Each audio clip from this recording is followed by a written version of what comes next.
Hello everyone, let me introduce myself. My name is Anissa Fitria in PM 244112020, my class in Management 24B. Today, I will explain the aspek penilaian studi kelayakan bisnis. Sebelum membahas setiap aspek, kita perlu memahami terlebih dahulu apa yang dimaksud dengan studi kelayakan bisnis.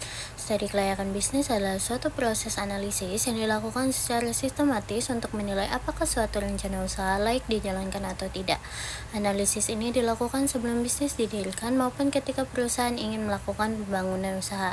Tujuan utamanya adalah untuk mengurangi risiko kerugian, mengembangkan usaha. Tujuan utamanya adalah mengetahui peluang yang dimiliki, serta membantu pemilik usaha mengambil keputusan berdasarkan data dan fakta, bukan hanya berdasarkan pikiran atau intuisi. Aspek pasar dan pemasaran. Aspek ini merupakan salah satu aspek yang paling penting karena keberhasilan suatu bisnis sangat bergantung pada ada atau tidaknya pasar yang membutuhkan produk atau jasa ditawarkan. Hal-hal yang dianalisis meliputi ukuran pasar, potensi pertumbuhan pasar, segmentasi konsumen, perilaku pelanggan, tingkat persaingan, serta strategi pemasaran yang akan digunakan. Misalnya, jika kita ingin membuka usaha minuman boba di sekitar kampus, kita harus mengetahui siapa target pasar kita, apakah mahasiswa, dosen, atau masyarakat sekitar. Selain itu, kita juga perlu mengetahui berapa banyak pesaing yang sudah ada, apa kelebihan produk mereka, dan bagaimana cara agar produk kita memiliki nilai tambah dibandingkan kompetitor. Strategi pemasaran juga harus dipersiapkan, misalnya menggunakan media sosial seperti Instagram dan TikTok, memberikan promo pembukaan, bekerja sama dengan layanan pesan antar, atau membuat program loyalitas pelanggan. Apabila hasil analisis menunjukkan bahwa permintaan pasar cukup tinggi dan strategis pemasaran disusun efektif, maka peluang bisnis untuk berkembang juga akan semakin besar.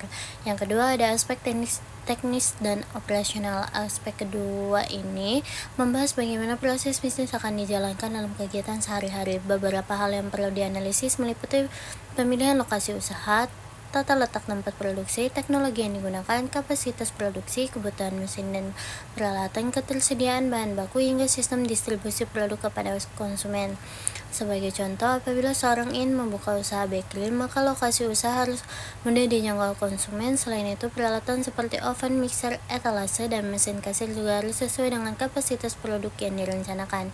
Tidak hanya itu, pemilik usaha juga harus memastikan bahwa bahan baku seperti tepung, gula, telur, dan mentega tersedia secara berkelanjutan agar proses produksi tidak terhambat.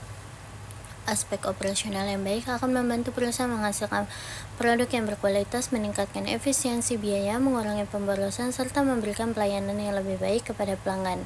Yang ketiga, ada aspek manajemen dan sumber daya manusia atau SDM. Sebuah bisnis tidak akan berjalan dengan baik apabila tidak memiliki sistem manajemen yang jelas dan sumber daya manusia yang kompeten.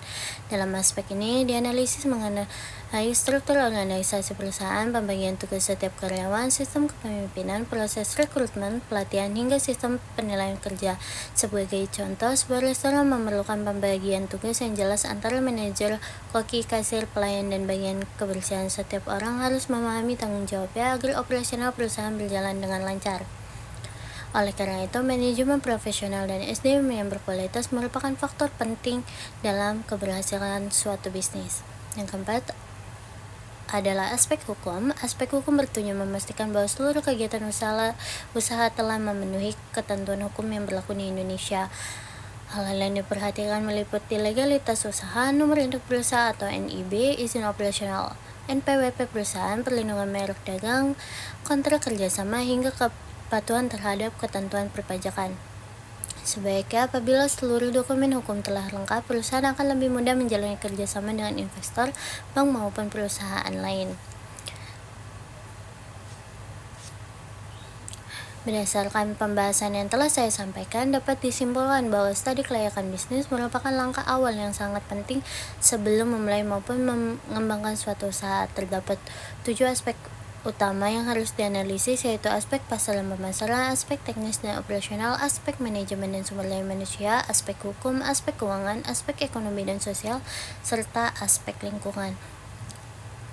Oleh karena itu, studi kelayakan bisnis bukan hanya menjadi syarat sebelum memulai usaha, tapi juga menjadi alat penting untuk minimalkan risiko. Terima kasih atas perhatiannya. Wassalamualaikum warahmatullahi wabarakatuh.